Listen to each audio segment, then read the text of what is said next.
So see, when you were you're going through school, you've had these panic attacks.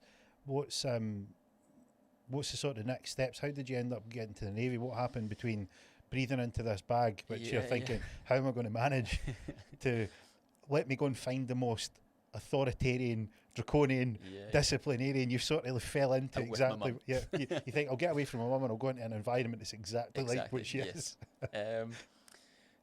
Kind of thanks to my mum, really. So Tarbert and Lochfines got a great history with Navy divers. So I was a Navy diver in the Navy, and the Navy divers used to always come in, and they would moor up not too far from where I lived. So I would always go down and speak to them and see if they had some glow sticks to give me, so I could take for a wave about at the weekends or whatever. But I finished school, and I just didn't really know what to. I'm a firm believer in, 17, 18-year-old, and you're choosing what you want to do at university, and that's going to determine what your career is for the rest of your life. You're far too young for that, and that's the majority of the time why people do a course and never do a profession that actually relates to the course that they've done. So, I thought about that quite intensively, and I just had no idea what I wanted to further study. I loved math, but that was about it. I was pretty sporty, but I couldn't see myself studying sport. So I was kind of just left a little bit blank, really. And my mum sort of asked me if I ever thought about joining the military.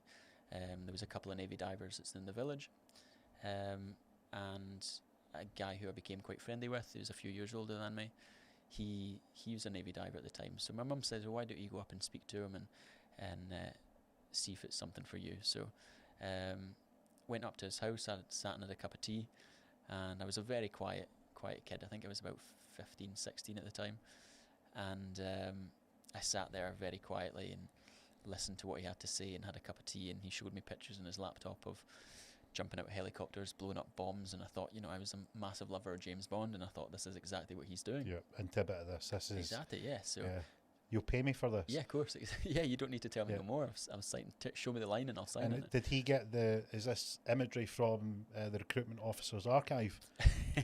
It's actually all his own photos, and they were good photos as well. They spurred me on. But what did it feel like when you seen the pictures? I thought, this is what I'm meant to do. This is the path that I'm meant to go down. I'm a bit sporty. I love adventure, and this is what he was showing me was an adventure, and blowing up bombs around the UK and jumping out helicopters. Like, what more can you ask? I mean, that seems quite a strong thing to feel if your description of what you experienced in terms of this outward image and the internal sort of struggle that you had with trying to line up your who you actually were with what your projection was.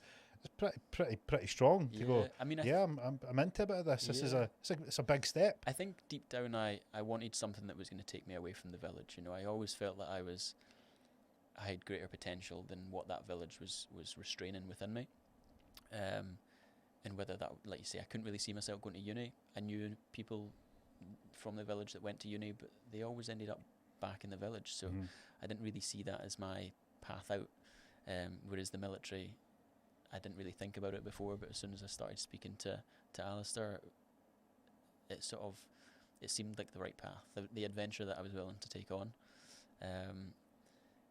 So I went to the careers office in Glasgow, and again, the stubbornness comes from my mum as well.